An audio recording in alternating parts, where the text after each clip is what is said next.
Yeah, I think yesterday and today we already heard a lot from other distinguished speakers about very significant progress that this Greek economy has made over the last few years. For example, if I can give you a few numbers, real GDP has increased by more than 16% over the last 3 years, which is one of the highest in all around the world. And during this period, public finance have also notably improved over the last 3-4 years, with their primary surplus already reaching 1.9% of GDP.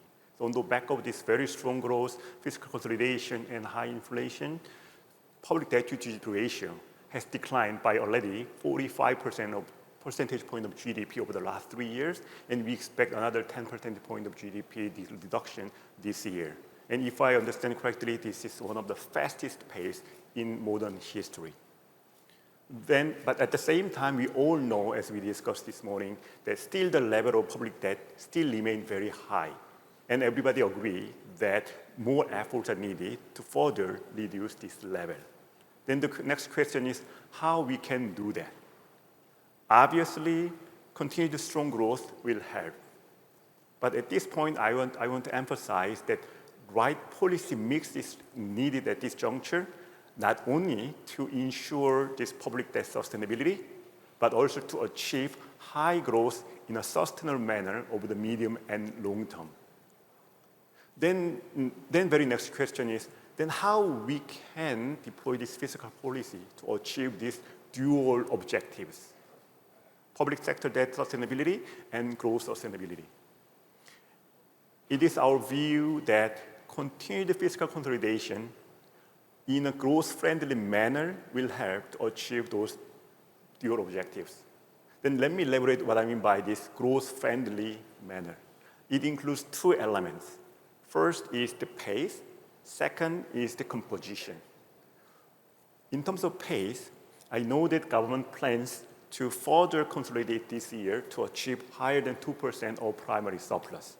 From our perspective, this pace of adjustment is very appropriate because given the very strong private domestic demand that we discussed this morning, thanks to the very robust employment in the labor market and strong investment growth based on the RRF funding and etc., we are of the view that this pace of fiscal consolidation will not derail the robust growth in the near term.